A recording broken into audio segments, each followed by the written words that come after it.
like the video, subscribe to the channel, and turn on those notifications. And once you're done, leave a comment down below and I just might end up responding. Professional wrestlers, I think just by virtue of how goddamn big they are, usually seem like the kind of people who could just use some steam let off, you know? Like a nice vacation could really do some of these guys well. Too bad Monday Night Raw's season premiere isn't ever gonna have a finale. Sucks to suck, you workaholics. Damn, I can never be a pro wrestler. I'm D Wicked from Watch WWE, and these are 10 of the angriest WWE moments that you're gonna find inside of that ring. Sort of.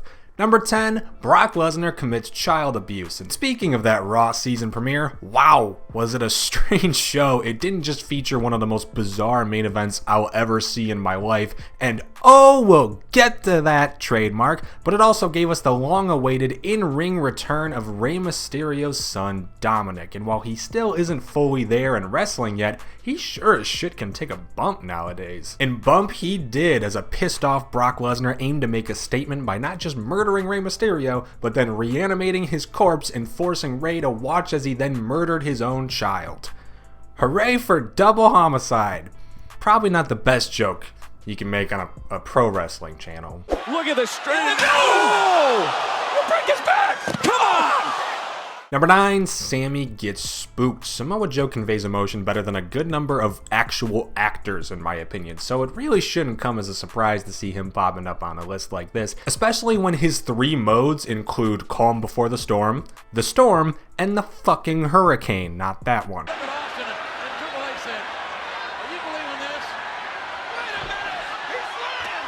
In this Calm Before the Storm, Samoa Joe sneaks up on an unassuming Sami Zayn in the middle of one of his rants to the Street Profits, and wouldn't you know it, Sami just so happened to be ranting about Joe. After multiple insinuations that Joe had gone soft and basically was a pussy now, Joe confronted the former underdog from the underground with a scream that'd probably make me shit my pants on the spot. Don't anybody hurt my sweet baby angel Roman!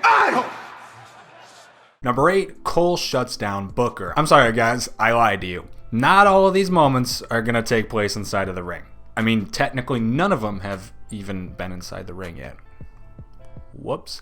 Anyway, we have our first interaction between the commentary team instead of active wrestlers, and you should already know exactly what 3-man commentary booth I'm talking about. Surprisingly though, the third man isn't a part of this one, but oh, we'll get to him. Trademark suck my Adam, I won. Instead, we have Cole joking with Booker and Booker taking it about as well as you would expect Booker to take a joke. Maybe you'll be a movie star like Otunga one day. Nonetheless, congratulations are in order for the Chris Jericho, the brand new United States champion. Number 7, Vince gets arrested. You gotta love the McMahons, even if you don't. As much as they get wrong, they're always down to do whatever they gotta do for the audience. I mean, except Steph. She really doesn't do that much. She never gets her comeuppance. Ladies and gentlemen, stay tuned for a big surprise. And lately, Shane nowadays too has been pretty. Man, fuck the McMahons. Barring the shitty ones, at least head honcho Vince will do whatever it takes, which includes trying to get Roman Reigns arrested, only to lose his temper with the cops, put his hands on the cops, and end up getting arrested by the cops himself and carried off in handcuffs. The man is all about the craft, and damn was he pissed off. Don't threaten my daughter! You keep it up and you're going to jail. Don't threaten my daughter! Tell her to stay away from me. Tell her to stay out of my face. Sir, Okay? Number 6, Booker T hates Corey Graves. He hates him so much. Guys, I think it was somewhat admirable. At least Daniel was trying to diffuse the situation. Are you kidding me, man? Daniel Bryan had no place coming here tonight. All right? And there's the third part of that commentary booth. Booker T's verbal kryptonite, Corey Graves. There's been a lot of animosity between these two that's been dug up over the years, and it mostly stems from their time on commentary together. Shame that Dallas and Axel are having such a hard time finding solid leadership. I mean, it was a good sales pitch. They just went a little too hard in the paint. Well, ladies and gentlemen, we would love to... Before Corey was told to really ham up his heel shtick to the point of potential annoyance, he was far and away easily the best WWE commentator. Easily, at least on TV. In comparison to Corey's logical, sound calls, Book is, he's a little bit more known for the first thing that pops in your head style of commentary and reacting with emotion far more than the other two. Those are just not vibes that mesh well, so during those segments when the camera cut to the commentary and it was Corey's turn to talk, yeah, you'd usually see something like this going on. Guys, I admire Jason Jordan's passion to swim in the deep end here in WWE, but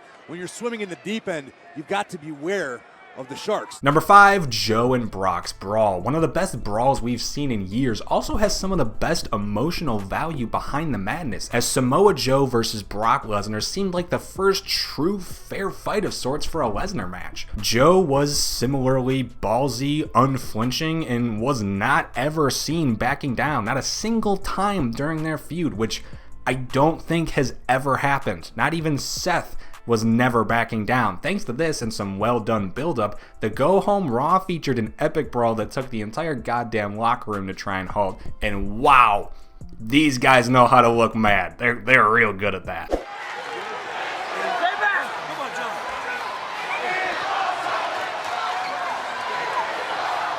Number 4, Rusev gets cut. Season premiere Raw, man. Just this week, our good friend Bulgarian Brute, now maybe going by the ravishing Rick Rudesev, not my joke, won't take credit, legitimately got cucked on live TV. That's the new era, folks. During the main event of Rollins defending his Universal title against Rusev, suspicion was all over the air about just who was inside of that limousine that pulled up just before the match started. Rumors have been running rampant of John Morrison and even CM Punk returns being imminent, so people were understandably really excited and then a little bit deflated when Bobby Lashley came out onto the ramp, brought out Lana, and then just started making out with Rusev's wife in front of him for an uncomfortable amount of time, while King Corbin and his pet snake just sort of watched from the side. In the literal week we are living in right now, WWE has played interracial softcore cuck on live television. What a time to be alive.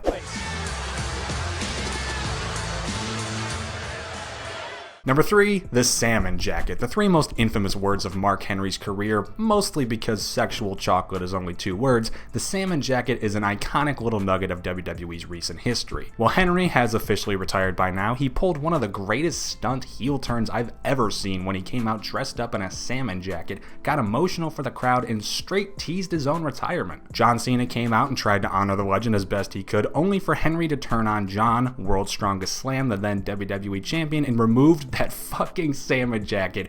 Damn, that thing was cool. It was a statement of aggression on Henry's part. Everyone had been assuming he didn't have anything left in the tank for a while and couldn't go anymore, a concept Mark didn't exactly take kindly to. You think it's not easy?